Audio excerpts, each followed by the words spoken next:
You are Navy SEAL. 24 hours ago, armed men assaulted a girls' school 80 miles northwest of Benin City, Nigeria. They also captured Richard Taggart, former troop chief at this command. Sir, my team wants that mission. 6 is a show about an elite group of U.S. military soldiers. It's about the struggles of trying to balance family and going to war. This is the most elite fighting force in the world. And you don't do what these guys do and escape that without real consequences. Are you more a soldier, or are you more a husband? Are you more a warrior, or are you more a father? On me! Grenade! We had to do Navy SEAL training, and that was pure hell. We were given, you know, this compared to what these guys go through, and it was the toughest experience of my life. These guys are put into situations that you and I would never even think about putting ourselves in. Wait, I'm American, wait! I'm from Detroit, man, I'm from Detroit, okay? I just want to go home. Get up! What this show aims to do is to be as authentic as possible. The more it can be grounded in reality, the more powerful it is. The show's gonna take you on a mind roller coaster, you know? They're really gonna pull and tug on every single emotion that you can feel. It's a huge honor to tell the tale of these incredible men and women of the armed forces who do such an incredible job. Grenade! Where's this man? Where is he? We get in, we get out, we ask for forgiveness later. Jackpot, jackpot. Hey guys, how you doing? Afternoon. One more hit for Barry Sloane, guys. Come on. Thank you very much.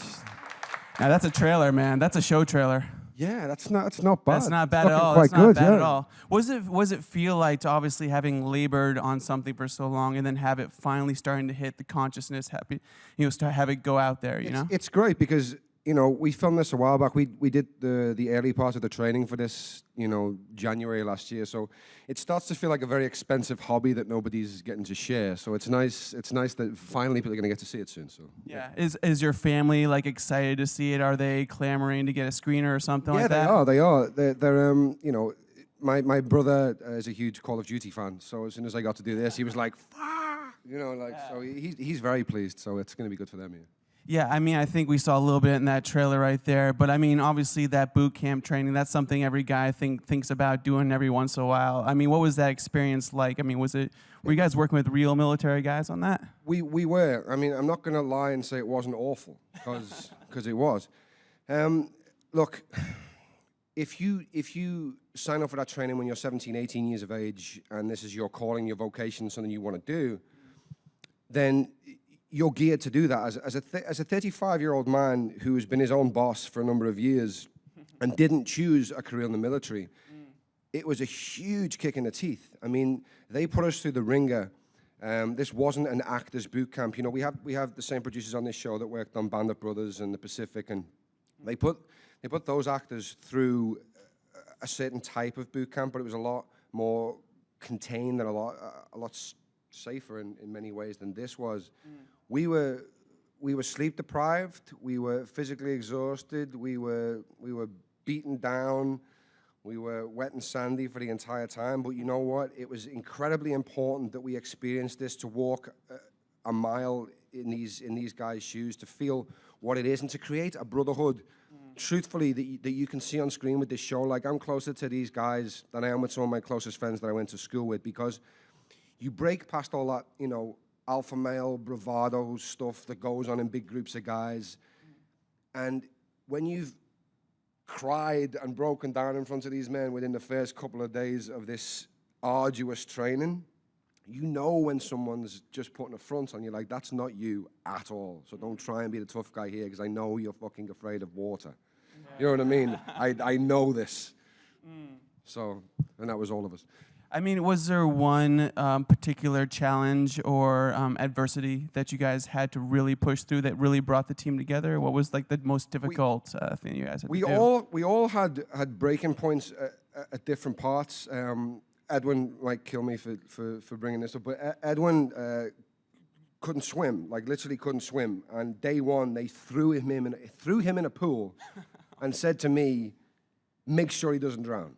I shit you not. It was terrifying. Wow, yeah.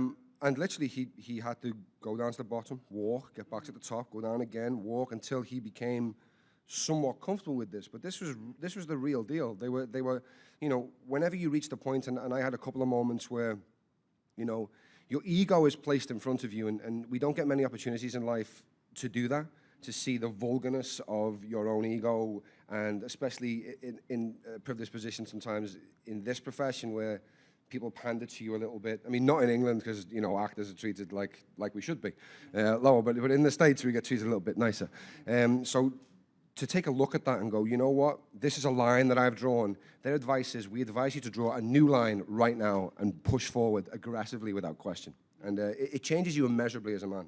It's huge. Yeah, I mean, tell me a little bit about knowing these guys, because you guys have great chemistry on. I mean, I've been able to see a couple of the episodes. I'm one of those privileged few.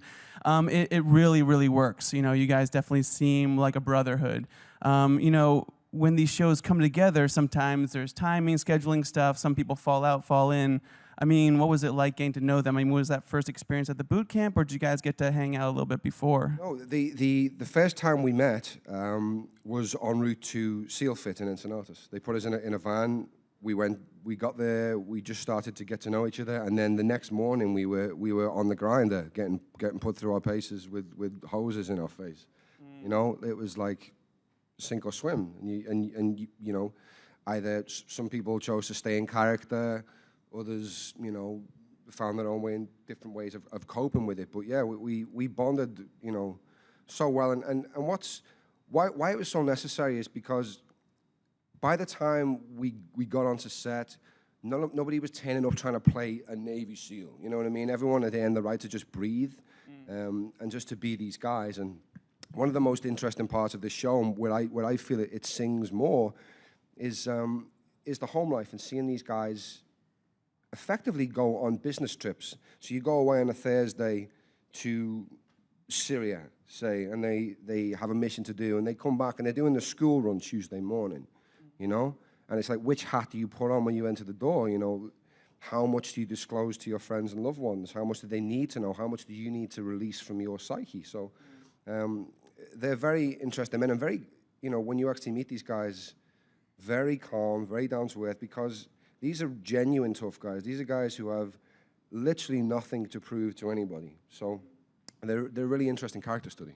Yeah, I think that's one of the things the show really achieves in, is that it really balances the action element, which obviously, you know, we want to watch that. We want to see a lot of shooting and engagements and that sort of thing. Yeah, you do get that. There's plenty of that, but there's a lot of the family element. There's a lot of dealing with the kids and the wives, you know, and it gives them strong roles as well. So I'm sure that was important to you guys as actors. Hugely. I mean, look, this show is a lot about the cost. It's the cost to the soldier, to the wife, to the child, to the nation, to the human being. You know, it's like, what does it take to do this? And you know, getting involved with this from the start, I was very, very sure that I didn't want to be involved in a propaganda piece. I didn't want it to be a flag waving, you know, USA wins all, because I think we've seen those shows before, and they're not necessarily what needs to be out there in the media at the moment. And this show certainly isn't that. You know, within the first 10 to 15 minutes of the pilot, your heroes are effectively war criminals, and you have to deal with that from the start. So you go into this show knowing who's telling you a story. And I think through the course of this series, you're going to see that the lines that we see as civilians in society don't necessarily work in other circumstances. And I think opinions and views are going to be challenged that way. And I'm excited for everyone to go on that journey with us. Yeah, I mean, I think you have to play a character who's dealing with the loss of a child, and it's some really intense, sort of sad place to get to. I'm sure. Was that difficult to play that? Serendipitous in that my wife was pregnant with my newborn son as we started this series, and when Joe and his wife lose their child, she was 4 months old, and my son is now 4 months old. So it's been very strange, uncomfortable place to go to, but I chose this as a living, so you have to do it. but yeah, it was very current and very there throughout this. Now, my character Bear, he's a religious man. He's God-fearing.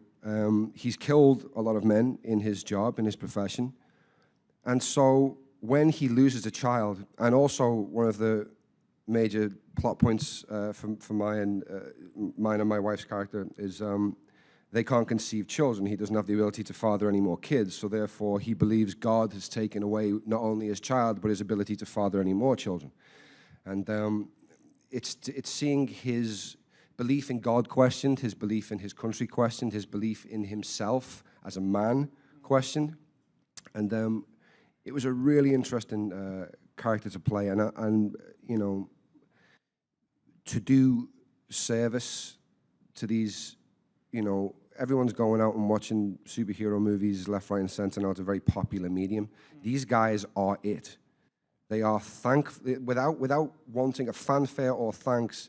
They are literally going out and doing these things and having the Battle of New York in Syria and Afghanistan. And they've been fighting for over 5,000 days. This is the longest ongoing war in American history. And people think it ended a few years ago. These guys are still there now. And they're coming home. And, you know, to be a part of this community in a very small way, and if our faces can help raise awareness for these veterans and the veteran charities that are out there, it'll be one of the most worthwhile things I've done in my life and certainly my acting career. So yeah, absolutely, and I think you guys do a great job of that. I mean, you know, tell me a little bit about getting to know these guys, and were there any parts of your communications with them that you decided to maybe take, you know, anonymously, but you know, take into your character and sort of, you know, reveal that? Absolutely. I mean, you know, as I touched on it earlier before, as a character study, you know, you don't very often get to spend time with guys in these teams. It's very secretive by nature. So the fact that we were afforded our main technical advisor, Mitchell Hall, who was the tech advisor on Zero Dark 30 and Lone Survivor.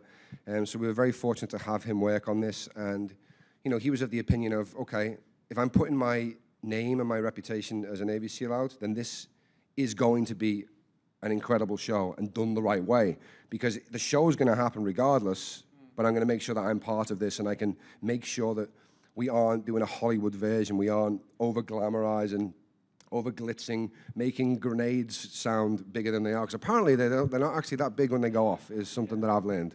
They're not that explosive. So to sit with them and watch and observe and see, you know, they're very highly functioning, I wouldn't say alpha. I mean, it's an alpha personality guaranteed, but there's also, they're more of a gamma personality, because these men can lead and can follow at the drop of a hat. They're not egotistical in that sense. They're not like, I must take you on this now and you must listen to my every word. You know, they will, the next day, okay, you're on command, bro. Absolutely fine. Where are we going? How do we need to do it? They don't, you know, they don't need that ego boost. Now, your character, you mentioned before, your character's name is Bear. That's his code name. And you have Buddha, you have Rip. I mean, you know, did you feel like you needed to, you know, be Bear? Did you have to like grow? You had to grow a beard, I'm sure. Did you get bigger? I did, yeah. I mean, look, the training they were putting us through, you couldn't help but get bigger anyway. That was just like, but one of the things about this is when I first started to tell my wife, you know, she was like, so what? You're just going to be going to the gym all the time and like just eating all the time. And I was like, well, yeah, kind of. But the thing is, they're not Dwayne Johnson like these guys. You're not supposed to stand out in a battlefield. You know, I'm probably pushing the borderline of believability at 6 foot nearly 3. So these aren't, you know, they're physically strong, but they're not huge, you know, superheroes in the physical sense. So yes, we had to stay in shape, and you know, that was very much a part of these guys, and we owed it to the characters. When you, like, you can play certain characters on shows and go, yeah, my guy's not a gym guy. No, he doesn't do that. But these guys I've made that decision. No gym. Yeah, no, yeah, like, you can't just put that out there. It doesn't happen with these. So yeah, that was a big part of it. But a part, you know, that we really enjoyed, and obviously, you know, Bear is from Western Pennsylvania, so that's where my accent is from. If anyone's unsure during the series, that's where I aimed for. So yeah. Yeah, and you grew the beard, and was that something that you enjoy having to do for roles? I try and grow a beard at any conceivable time, But again, you know, my wife's not a huge fan of the beard. So like usually, and I try and, every time I get a character, I'm like, yeah, I think this character would have a beard. And she's like, I don't think he would. He's a lawyer. And I'm like, yeah, well, you know, I think he would. But this time, I could actually grow it the whole time. So she, you know, she was okay after a point, once it got past the scratchy stage. And you guys, and lucky for her, you got to shave it down. You shaved it down for actually Movember. You did a little work with them, right? Yes. That's correct, yeah. I don't know whether she was more pleased with the beard or the mustache. I couldn't work out which one she had more trouble with. But yeah, I've been working with the Movember charity. It's...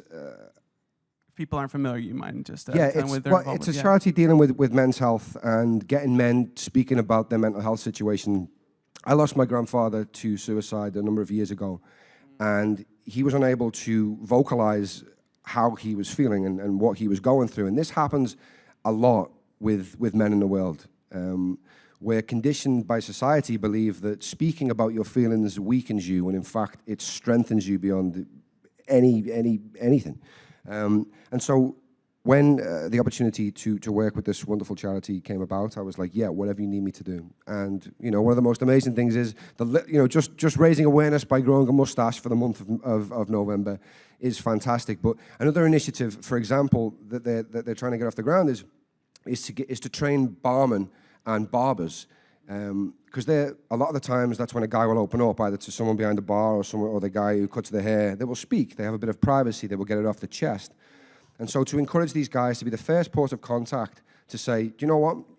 Why don't you try like speaking to this group here, you know, and you can pass a number off. And if you have a chance, and it's not just a exclusively male, you know, charity. It needs a raising. It's an illness that does differentiate by gender, because the ratio of men committing suicide to women is far, far greater and far, far too many. And we need to fix that. Yeah, absolutely. And speaking of keeping in contact, I mean, did you stay in contact with the guys from the show and everything like that? It seems like you guys we got are really in contact to an annoying level. Like, we have a text thread that was set up like by the guys, because like the SEAL teams have these text threads and the pictures come through, and you know, we're always texting. Yeah, we're very, very, very close, and you know, on and off screen you can see that we're kind of like a SEAL boy band. You guys even went to Sleep No More last night together, right? That was my fourth time, but they hadn't been, so I was like, you guys are going. I mean, I took them through it, and you know, they had some absinthe. Let's talk a little bit about the guy who plays your best friend, this Walton Goggins. You know, the guy that you're out there to rescue. I mean, I think he's a decent little actor. He's an amazing actor. I know if you guys aren't familiar with his work, but I mean, Tarantino movies. I mean, he steals the show. He's one of those most incredible actors. Tell me about getting to work with him. He is a very, very special actor. I've had the privilege of working with a few. I did a play with an actor called Mark Rylance a few years back, and you know, I used to watch him every night on stage, and he's incredibly playful.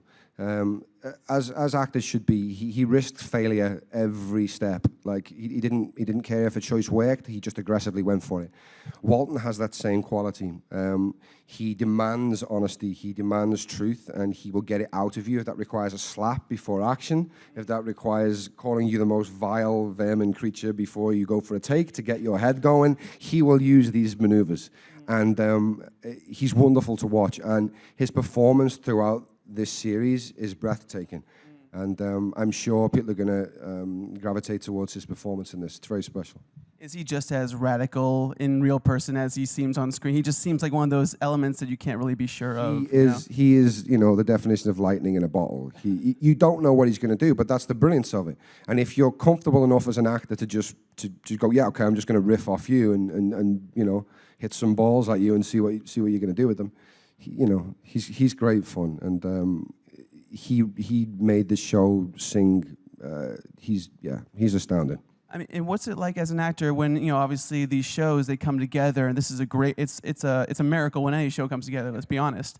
And then when these shows come together, and then someone like, you know, Joe Manganiello, which was announced to be the lead in this show originally, and then unfortunately he had to, you know, drop out, and then Walter Goggins, so obviously you guys luckily succeeded in that. I mean, what was that experience like for you guys? Well, first of all, to lose Joe was heartbreaking because, you he was so fantastic in the role. It was a type of a role that nobody has seen the guy do.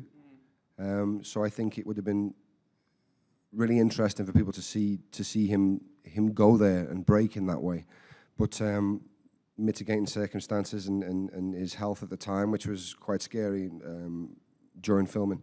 Thankfully, he's 110% better now, and now he's going to be starring in the new Batman movie. So I think he's fine. But you know, if you're gonna have a replacement actor, then please let it be Walton Goggins. You know, so that was like, okay, we're going to be fine.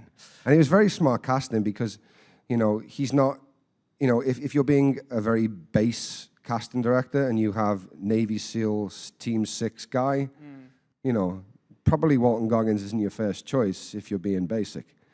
So to know what this guy can do and to choose him, I think it was inspired. And also, what was inspired about this show, which made it different, is our first 3 episodes are directed by women. Yeah. And I think that was something that was, Applaud for that, absolutely. We have Leslie Linka-Glatter, who's director-producer of Homeland, amongst a million other wonderful shows. She directed the first and second episode.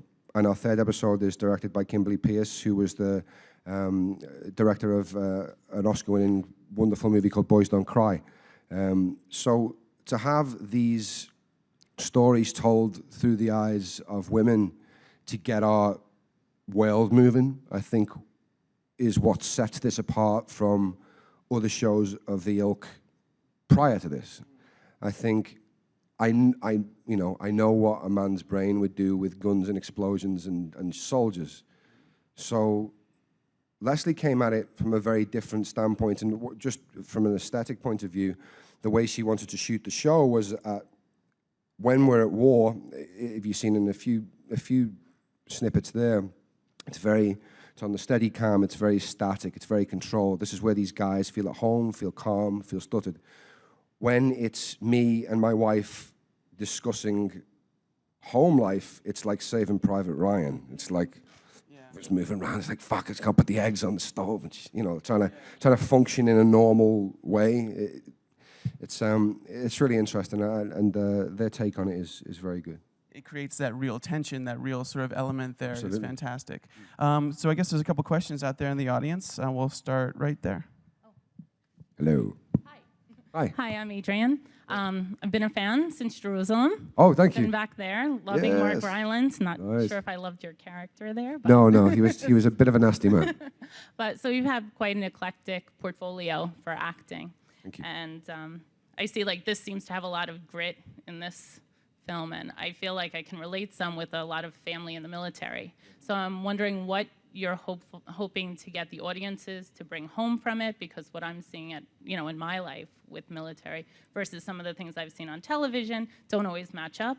And then since obviously you do a lot of the campaigning with the men's health, will you be doing more with the guys for awareness for veterans? Yes, thank you very much. Absolutely. I mean, I was actively part of the 22 Kill hashtag movement this year, where I annoyed my Instagram followers with push-ups for 22 days straight. Some with my children on my back, some with, just trying to find novel ways of doing a video that they hadn't seen the day before was fun enough. But on a serious note, yeah, we are, at this stage, we don't know exactly where the show's going to sit, but I'm putting my face out there for whatever veterans and military charities will have me at this point, because having met a number of these guys,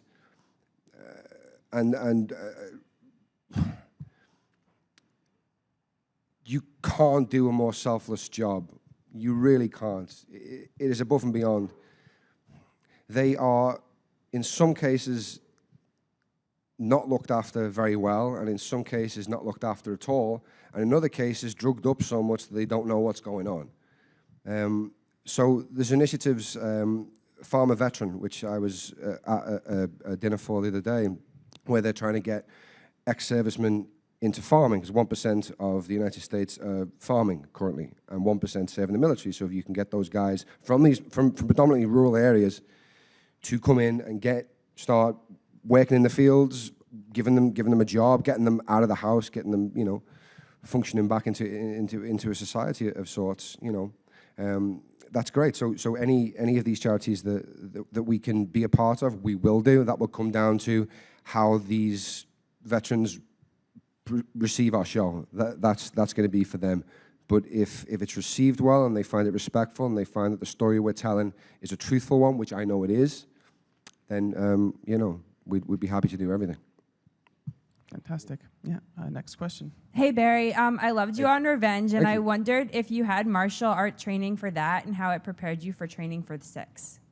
Yeah. Well, I had scene-to-scene martial arts training, if that makes sense. Same as I had Japanese speaking for like 5 scenes. It was like block to block to block. So yeah, I mean,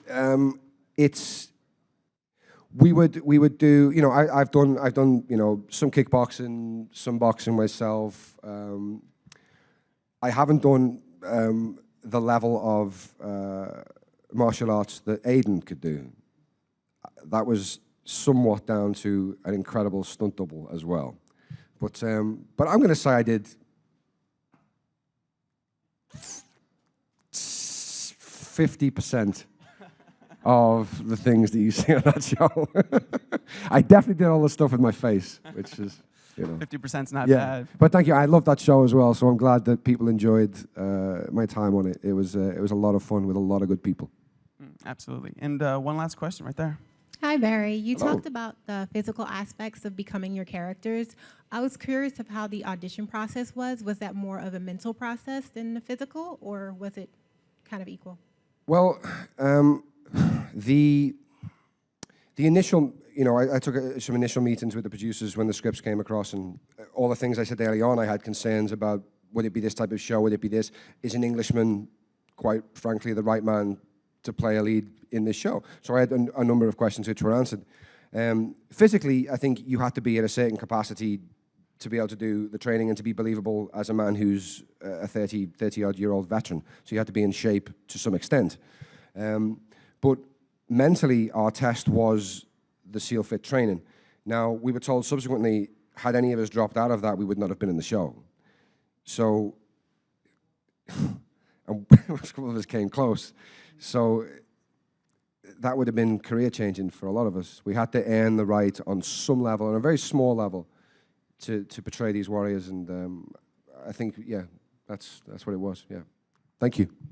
Well, I think you did a fantastic job, and everybody else can check it out January 18th on History. So one more hit for Barry Sloane, guys. Thank you so much. Thank you so much.